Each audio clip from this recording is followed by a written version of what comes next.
Pili nuts. Nasa, ano tong leaves? Ito guys, galing to sa Sorsogon, Pili Candies. Please comment lang kung ano po ito. It's my first time from Iloilo. This is from Sorsogon. So this is my first time to taste this Pili Candy. So tikman na natin. Baka na... Ay, Diyos ko, ang tiko. Baka mga ano.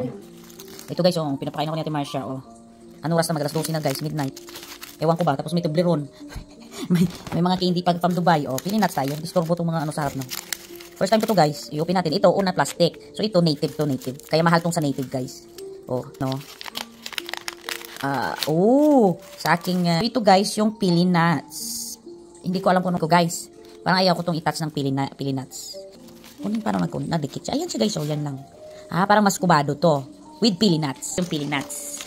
Ito nasa dahon, nakabalot. So please comment to my YouTube channel kung ano tong dahon guys, ha? Sabihan nyo ako. It's my first time to see this dahon. Ang ganda guys, pwede kong gawing papel. Pili. Ito I think is mas kubado. No, mas kubado. Tapos with nuts na pangalan Pili. Tikman natin. First bite. Hala! Nakalimutan ko pangalan ko guys. Ano oras na pala? Alas 12 na pala. Antok na ako guys. Kaya nakakalimutan ko. Ibang bahay pala ako ngayon. 2 leaves pa lang nilagay nila. Alam, sarap. Ito palang Pili. Meron mga Pili na parang lang yung gano'n. Parang ano lang. Oo, yan lang. Ginawa. Ang sarap niyan, first time ko nga. Nandun lang ako niya sa work. Gusto nga nila. Mas kubado. Ano mas kubado? Napapasarap na Pili nuts. Masarap din yung isa, yung ano. Yung Pili nuts, parang nut nga siya, di ba?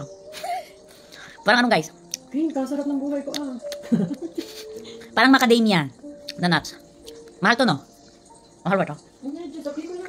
Special to, guys. So, hindi nila to binibenta siguro. Kasi special to. Kasi nasa leaves. Special to na inano lang. Kamay, homemade.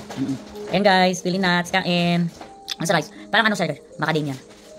Tapos may mas kubado. Bye!